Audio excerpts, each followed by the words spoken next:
On this week's 2-minute tip, we're talking about tomato varieties.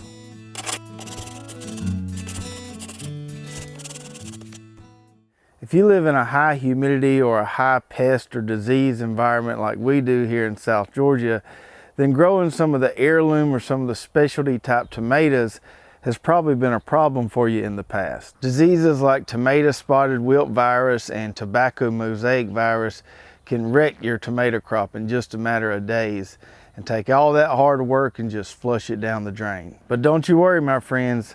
I have a solution that's going to allow you to grow bucket loads of tomatoes no matter where you live, no matter what your pest and disease pressure is. So in addition to the traditional heirloom or open pollinated tomato varieties that we carry like Amish paste or mortgage lifter or brandywine, we have 3 varieties of hybrid tomatoes which are highly disease resistant, very productive, and have an excellent taste. The first variety I want to tell you about is called Bella Rosa, and this is a tomato variety that we've been growing for many years with great success. We started growing it several years ago when we had trouble growing any of the other varieties, and this one right here has been a proven winner for us. It always produces and it's always extremely bountiful. The next one is called Mountain Glory, and this is part of the Mountain series developed by NC State University. And this one right here is going to provide heirloom type flavor coupled with a great disease resistant package that's going to keep you free of those viruses and stuff that can just kill your tomato plants quickly. And the third one is called Brickyard. And this tomato variety here offers the most comprehensive disease package that we've seen.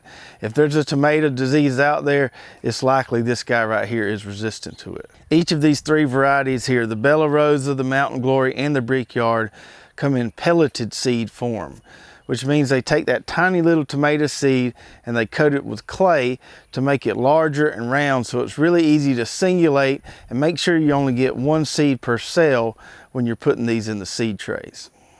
These hybrid varieties, in addition to our heirloom varieties, grow great in our heavy-duty seed starting trays. And the awesome thing is you can plant them in the ground directly from those trays without having to pot them up into larger pots. The only instance in which I will pot them up is if the plants are ready in the trays and it's still too cold outside to plant tomatoes. But for the most part, you plant them right from them trays into the ground and they get a good jump start and do great. So if you want a tough, productive, delicious tomato that's going to be able to withstand all the humidity and all the disease pressure that your area can throw at it, try one of these hybrid varieties here, the Bella Rosa, the Mountain Glory, or the Brickyard. I'll put some links below for all 3 varieties, and I'll also put a link to our seed starting supplies. I hope you enjoyed this week's 2-minute tip. We'll see you next week.